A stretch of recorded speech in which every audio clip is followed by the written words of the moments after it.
Once again, we'd like to welcome Pastor Edwin Cayondato. Go ahead. Magandang araw po sa ating lahat. Salamat, Pastor John. Good morning po. Good morning po, Sir Gerard. Good morning, Ma'am Celia. Good morning, Ma'am Felisa. Good morning, MJ. Good morning, Ma'am Abe. Good evening po sa lahat ng mga kasama natin ngayon nandito sa Pilipinas. Salamat sa Panginoon sa pribilehiyo na pinagkaloob sa akin ng Diyos na mag-share ng gospel, word of God sa inyo. Totoo po na nakaka-amaze ang atomy dahil imagine niyo po na experience ng Pastor John ang ilang palapag na bawat palapag ay may mga talata mula sa salita ng Diyos. Totoo po ang sinabi sa Matthew chapter 4 verse 4, no? Hindi lamang sa tinapay nabubuhay ang tao, ngunit sa mga salitang namumutawi sa bibig ng Diyos. Mahalaga sa buhay natin, balanse po kahit anong busy natin sa buhay, kahit anong pinagkakaabalahan natin, binibigyan pa rin po natin ng pagkakataon at panahon ang salita ng Diyos upang tayo ay mapalakas spiritually kasi meron po tayong spiritual needs. Tama po ba? Yun. Okay. So, sa atin pong pagtatalakay na meron pong kaugnayan sa third quarter na po tayo, kung hindi ako nagkakamali, no? Ito po ay koneksyon sa kalikasan. Ayan, koneksyon sa kalikasan. Speaking of kalikasan, mga friends, mga kapatid, marami na po tayong natutuklasan, marami na po tayong nararanasan habang lumalaon ang panahon. Kamakailan lamang po ay sa Russia, balitang-balita po ito, nagkaroon ng pinakamalakas na lindol. No, 8.8 na po. At malaking epekto po ito hanggang dito sa Pilipinas kasi may mga pagbanta ng tsunami. At hindi lamang dito sa Pilipinas, maging sa mga karatig bansa ay may nagkaroon daw po ng tsunami. So, ano yung pwede nating maisip? Ito ba ay katapusan na ng sanlibutan? Ito ba ay senyales ng muling pagbabalik ng ating Panginoon? Ano ba ang dapat na maging reaksyon natin at takbang sa bagay na ito? At ano ba ang sinasabi ng Bible patungkol po dito? Kaya naman po natin ito binanggit kapag ito po ay may kaugnayan o connection sa kalikasan.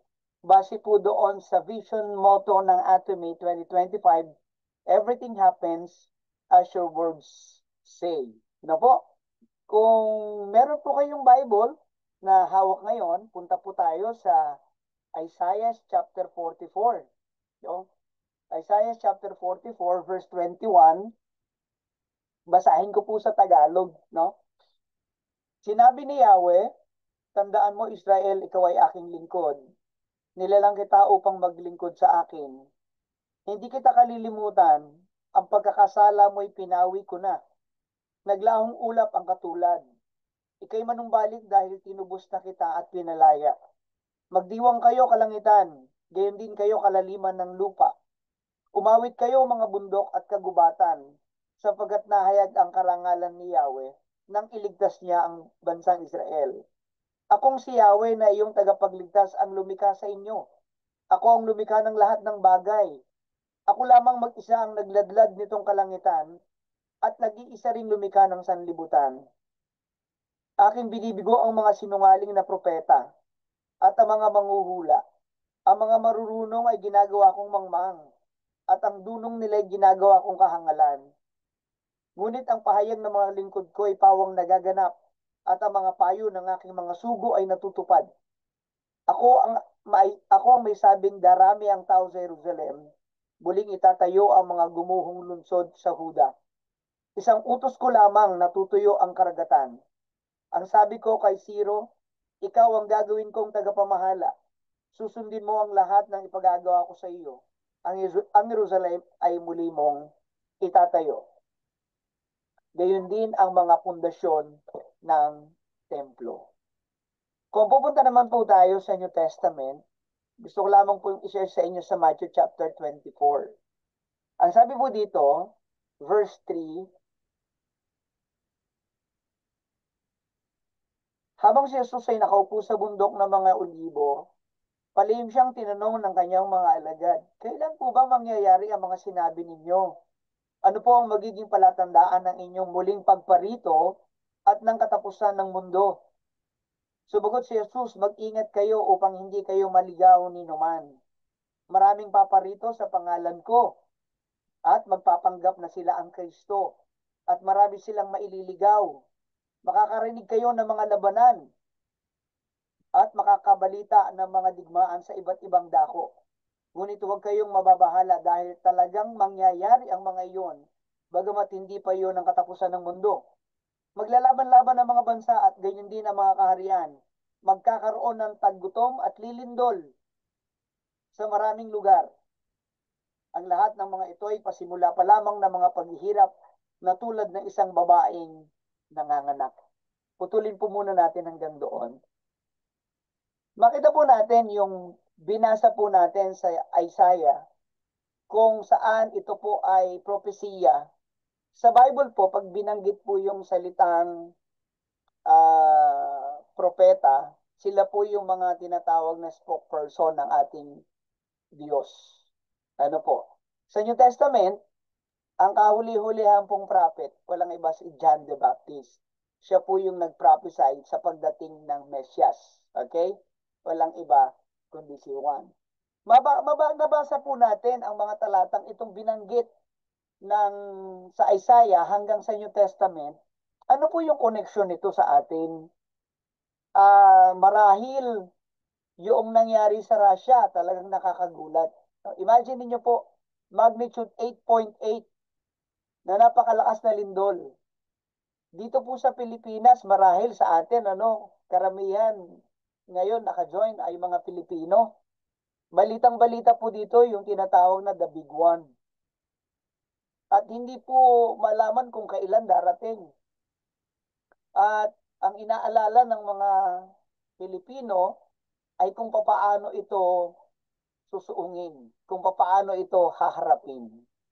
Sa mga binasa po natin, simula sa Isaiah, marahil ang isa sa pinakadahilan, mga kapatid o mga kaibigan, yung tinutukoy ng Panginoon na pagkakasala ng tao. Batid naman natin, na aminin man natin at hindi. Malaki po talaga ang pagkukulang ng tao pagdating po sa pangangalaga sa kalikasan. No? Whether we like it or not, alam natin yan, mga kapatid, na ang pag-abuso sa kalikasan, ang nakikita po nating resulta itong mga pagbaha. Alam niyo po, dito sa Pilipinas, nung nakaraang mga linggo, grabe po ang bagyo dito. No? Marahil yung mga ilan na narito na nakasama natin ngayon, nakasaksi po sila. Marami pong lugar ang sobrang binaha. Marami pong bahay ang inanod. Marami pong buhay ang nawala dahil sa bagyo. Imagine niyo po sa Philippine Area of Responsibility, 2 bagyo plus meron pang low pressure. Kano katindi po yun. Talaga namang walang tigil ang ulan, walang tigil ang pagbuhos ng ulan, tuloy-tuloy ang pagbaha, tuloy-tuloy po ang pagguho ng mga kabundukan. Ano po, imagine niyo po sa Baguio, napakarami pong gumuguho ng mga kabundukan doon. Na dati naman ay hindi po ito nangyayari. Bakit po? Sapagkat ito po ay nakatala sa salita ng Diyos. Nakasulat po mula pa lamang sa lumang tipan hanggang sa bagong tipan, ito po ay nakatala ayon sa salita ng Panginoon. So, nangyayari na po, no, mga kaibigan. Ano po ang koneksyon ng atin pong pamumuhay sa kalikasan? Malaki po ang partisipasyon ng bawat isa sa atin. Kung papaano natin mamahalin ang nilikha ng Diyos. Tandaan po natin, ang Diyos ay creator. Siya po yung ating manlilikha. Binasa po natin sa Isaiah 44. Siya ang lumikha ng kabundukan. Sa Genesis chapter 3, makita po natin dito kung paano niyang nilikha isa-isa. Liwanag, dilim, karagatan, kabundukan, puno, halaman, ibang uri ng hayop. Ganun po kadakila ang ating Diyos. Ganun po kadakila ang creator natin. Subalit, noong ang kasalanan po ay pumasok na sa buhay ng tao, doon na po nagkaroon ng disobedience at naging bunga po yan ng matinding pagkakasala ng tao sa Panginoon. No? Aminin man natin at hindi, no? Talaga pong malaki po ang nagawa nating pagkukulang sa kalikasan ng Diyos o sa likas na kagandahan ng sanlibutan na nilikha ng ating Panginoon. Yung binasa po natin sa Matthew kanina, no? Ang mga alagad ay nagtatanong, kailan ba mangyayari ang katapusan ng mundo? Hindi binanggit po ng Panginoon kung kailan. Subalit yung pinakita, yung sinabi ng Panginoon na palatandaan ay nangyayari na po sa kasalukuyan. Magkakaroon ng digmaan sa bawat mga bansa. Di po ba?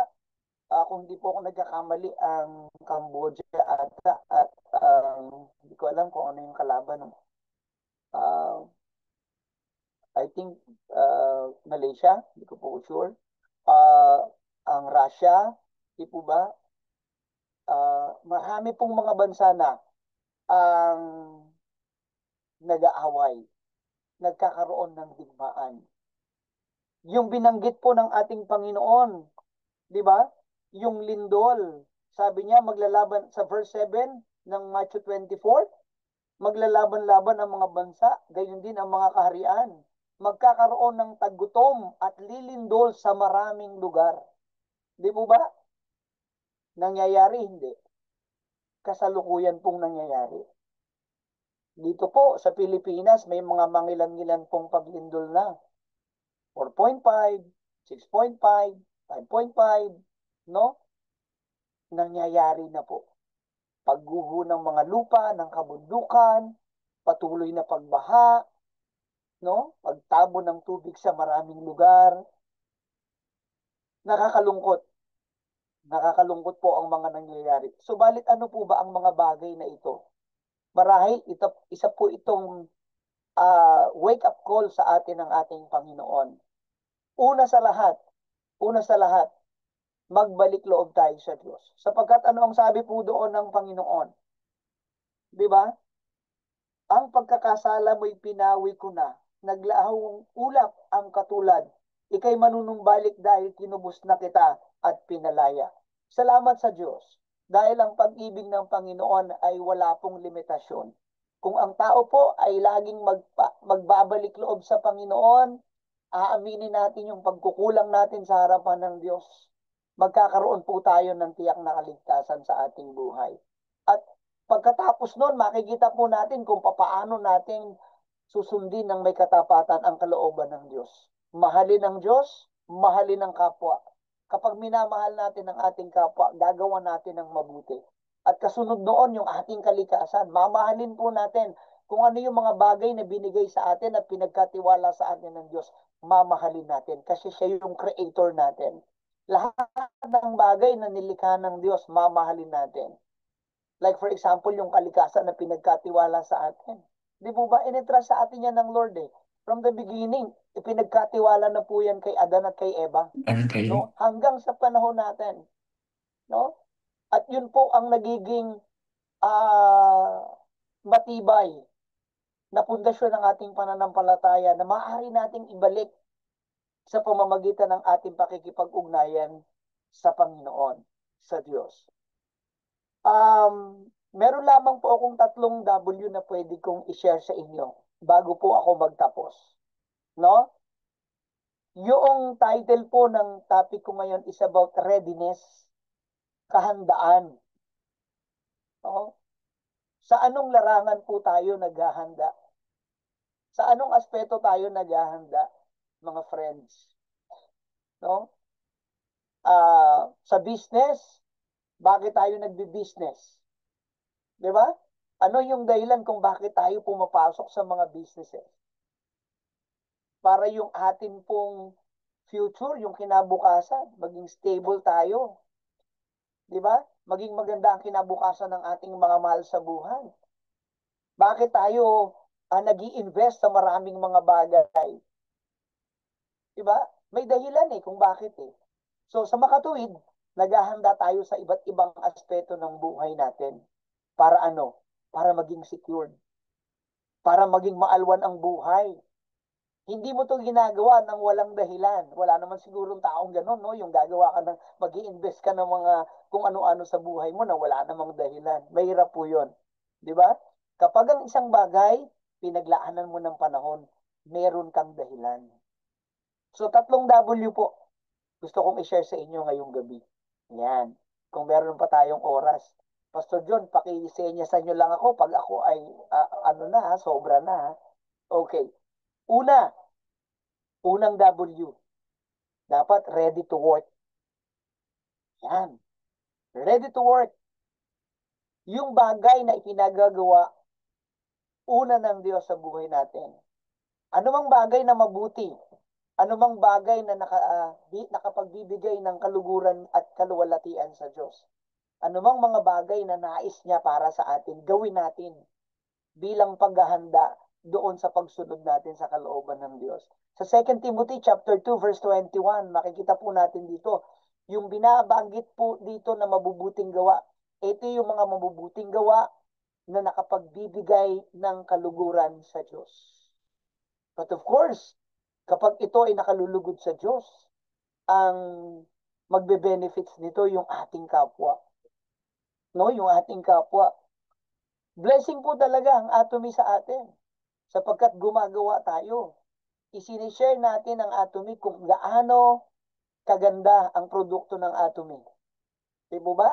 Gawin lang natin. Gumawa lang tayo ng gumawa. Sa pagkaunawa kong atomy ay karamihan ay organic po ito. Di ba? May connection pa rin sa kalikasan. Di ba? At ito po ay kayamanan na maaari po nating ibahagi sa atin pong kapwa. No? Pangalawang W, okay? Ready to witness. Ano yung pwede nating ipagpapatotoo? Una, yung goodness ng Lord sa buhay natin. Kung gaano siyang gumagawa sa buhay ng bawat isa sa atin. Kung paano niya tayo pinagpapala.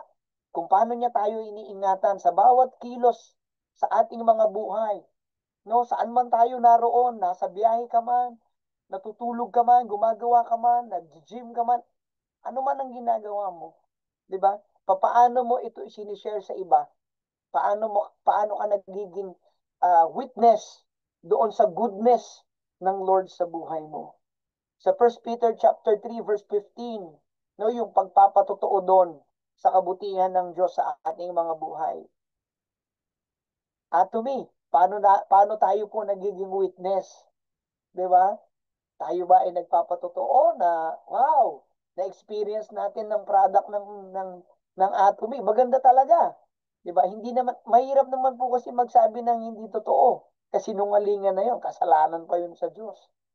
Pero sa biyaya ng Panginoon, patutunayan ng Atomy na magandang produkto ang Atomy. At ito po, isa sa magiging paraan para maging witness tayo sa lahat ng aspeto sa ikabubuti ng ating kapwa. At higit sa lahat, makapagbibigay ng karangalan sa Diyos. Kasi tandaan natin mga friends, no, mga kapatid, lahat ng bagay na ating tinatamasa dito sa mundo na naikabubuti natin, yan po ay galing lahat sa Panginoon. Yan po ay nagmula sa Diyos.